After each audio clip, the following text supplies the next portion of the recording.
World leaders are gathering in Brazil for the COP30 climate conference. Meetings are taking place today and tomorrow, but the official program does start early next week. Around 50 heads of state expected to attend, but the leaders of the world's three biggest polluters, China, India, and the United States, will be notably absent. For more on this story, we can go across to France 24's Jan Onoszko standing by in Rio for us. Jan, what is happening there today?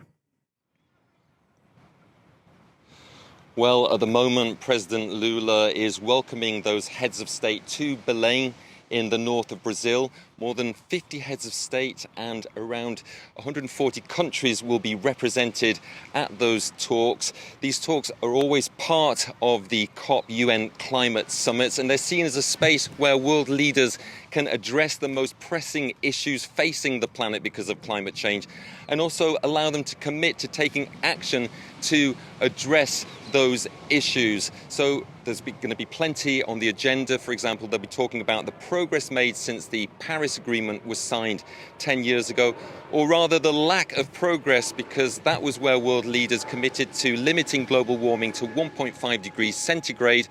And that threshold has already been breached. It was breached last year. 2024 was the hottest year on record.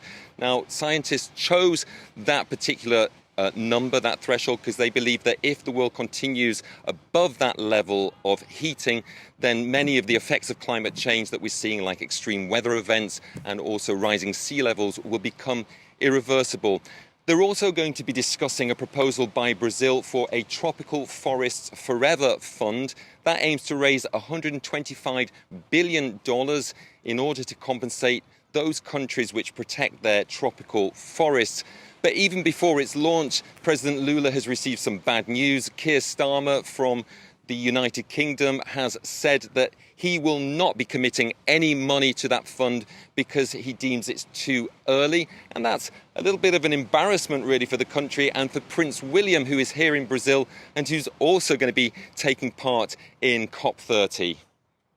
Jan, what are some of the main challenges this summit faces?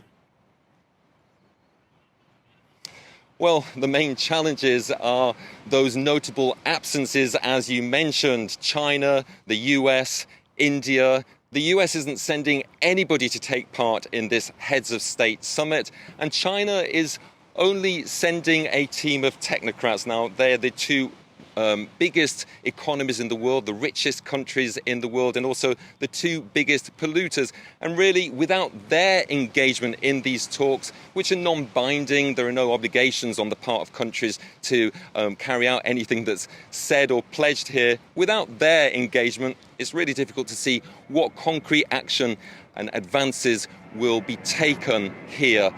There's also another challenge, which is an infrastructural one. In the run-up to COP30, the headlines were dominated by those problems, particularly the lack of accommodation in Belém. Is going to be receiving around 100,000 visitors over the next 2 weeks, triple the number of beds that were available, and hotels and short-term holiday lets were charging extortionate prices for people coming to visit the city. In order to mitigate those problems, 2 cruise ships arrived on Tuesday in the city. They've got 6,000 beds. Hopefully that will help with that problem and mean that the headlines around COP30 will all be about climate change, the climate crisis, and what the world is doing to resolve it.